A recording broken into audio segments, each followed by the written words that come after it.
Morning, students. Today we will discuss lecture 4A of chapter force.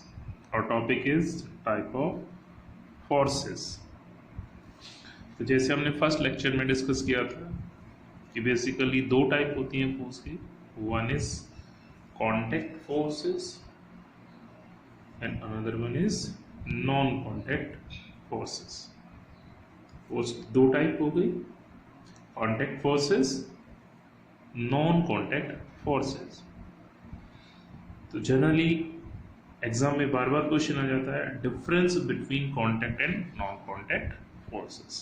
तो क्या करेंगे difference में वो देखते हैं.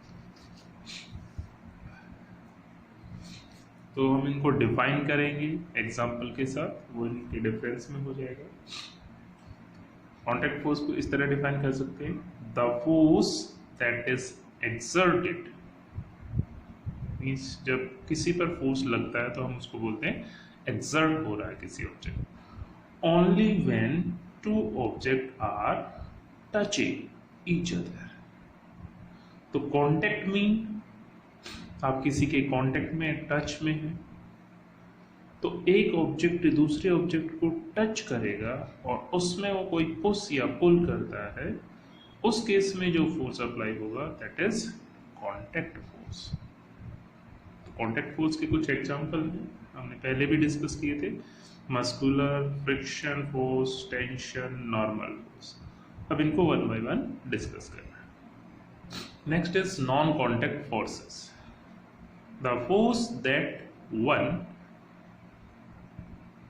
object exert on another when they are not touching. तो ये वो फोर्स है जब कोई एक ऑब्जेक्ट दूसरे ऑब्जेक्ट पर फोर्स लगाता है विदाउट टचिंग इट. तो इस केस में जो फोर्स होगा वो नॉन कॉन्टैक्ट. ऐसा भी हो सकता है. नॉन कॉन्टैक्ट के एग्जाम्पल हैं magnetic force, electrostatic force, gravitational force. तो अब हम वन बाय वन डिस्कस करते हैं, जिसमें फर्स्ट है कॉन्टैक्ट फोर्सेस और उसका जो फर्स्ट पार्ट है वो है muscular force. What do you mean by muscular force? The force exerted due to the action of muscles is known as muscular force. अब जो मसल्स है वो किसी लिविंग बीइंग में प्रेजेंट होंगी, तो एक्चुअली मस्कुलर फोर्स है वो लिविंग बीइंग्स किसी दूसरे ऑब्जेक्ट पर जो अप्लाई करता है उसको बोलते हैं. और इसमें जो मसल्स है वो फंक्शन करती हैं, इसलिए इसको मस्कुलर बोला जाता है, राइट. लेकिन अगर दो नॉन लिविंग थिंग आपस में एक दूसरे पर फोर्स एक्सर्ट करें तब क्या होगा? तो उस केस में हम उसको मैकेनिकल फोर्स बोलते हैं, that is exerted by machines. और इनमें क्या होता है कि ये अपने आप से एक्सर्ट नहीं करती.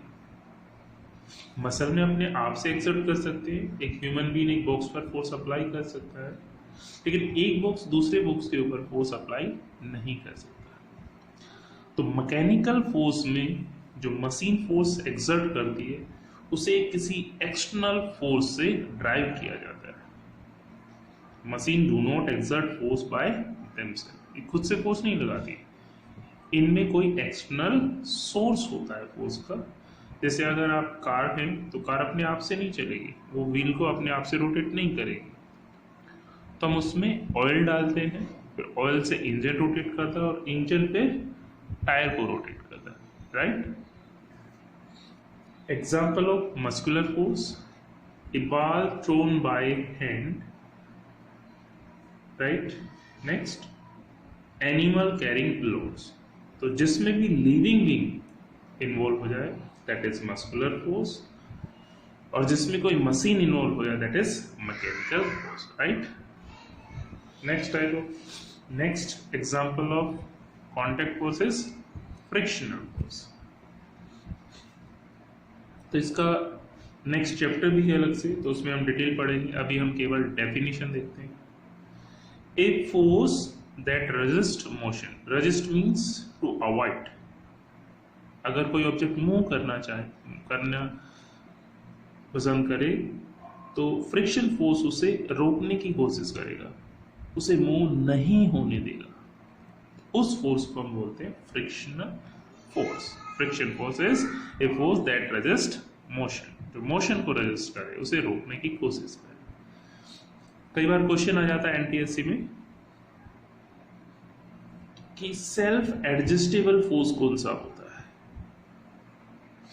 तो friction force is a self adjustable force, right. ये हम जो फ्रिक्शन डिस्कस करेंगे चैप्टर, उसमें डिस्कस करेंगे ये सेल्फ एडजस्टेबल फोर्स क्यों होता है, right. Friction acts in the opposite direction of motion.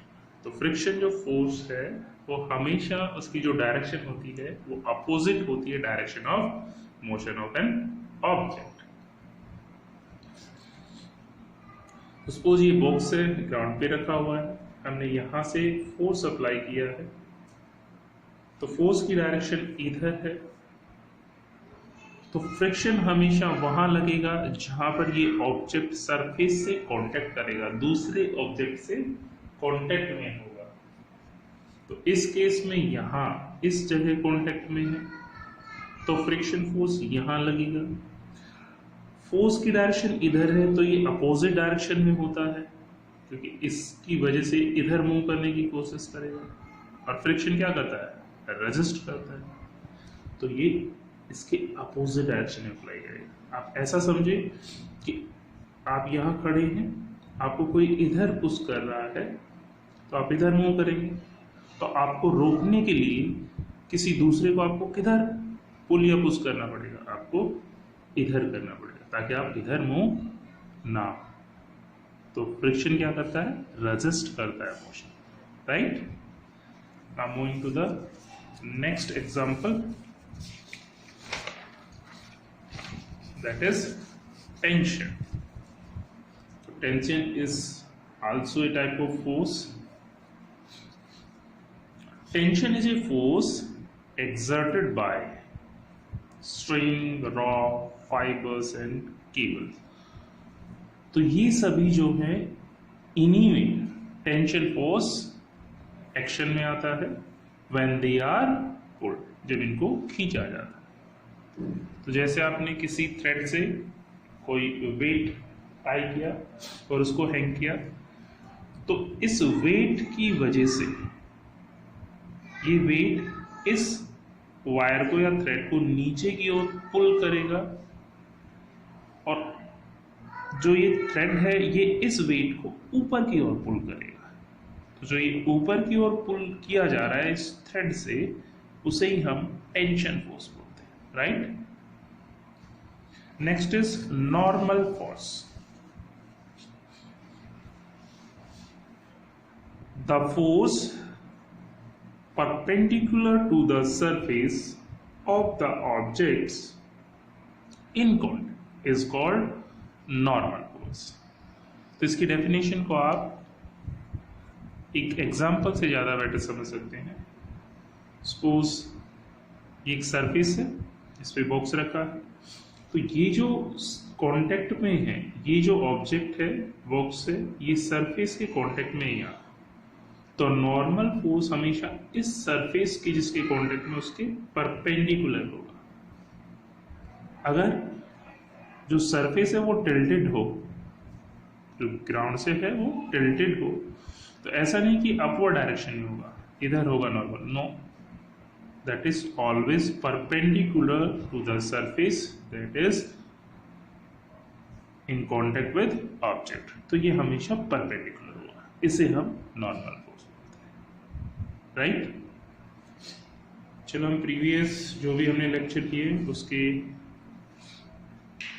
को एक बार रिवाइज करते हैं कि हम कैसे सोल्व करेंगे क्वेश्चन अगर आता है। तो एक बॉक्स है, तो एक बॉक्स ग्राउंड पे रखा है, इसकी वेट की वजह से एक फोर्स लग रहा है 5 न्यूटन डाउनवर्ड डायरेक्शन में, और इसके ऊपर से भी एक फोर्स लगाया गया है 3 न्यूटन।